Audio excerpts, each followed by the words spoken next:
కూటమి ప్రభుత్వం ప్రజల్ని మోసం చేస్తోందని ఎమ్మెల్సీ లేళ్ల అప్పిరెడ్డి అన్నారు.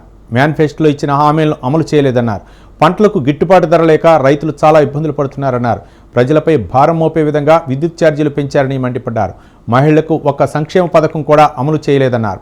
ఏదో ఒక అబద్ధపు ప్రచారంతో ప్రజల్ని మభ్యపెట్టే ప్రయత్నం చేస్తున్నారని ఎమ్మెల్సీ లేళ్ల అప్పిరెడ్డి ఆరోపించారు.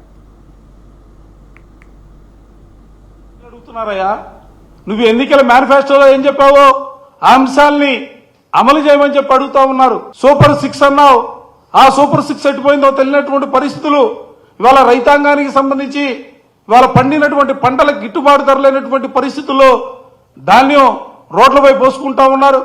కాటన్ ఎక్కడమ్మాలో తెలియకుండా అయోమయ పరిస్థితుల్లో రైతాంగం ఒక పక్క ఉంది, మరో పక్క ప్రజలపైన భారం మోపే విధంగా విద్యుత్ ఛార్జీలు 15,500 కోట్ల విద్యుత్ భారాన్ని ఇవాళ మోపుతున్నటువంటి పరిస్థితులు ఉన్నాయి.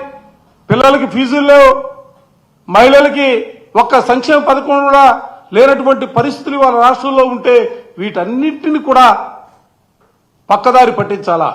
ఏదో ఒక విధంగా ఎప్పుడు కూడా ఏదో ఒక ఇష్యూని వైఎస్ఆర్ కాంగ్రెస్ పార్టీకి సంబంధించి కానీ జగన్మోహన్ రెడ్డి గారికి సంబంధించి కానీ ఏదో ఒక అబద్ధ ప్రచారంతో ప్రజల్ని మభ్యపెట్టడానికి ప్రయత్నం చేస్తున్నారు.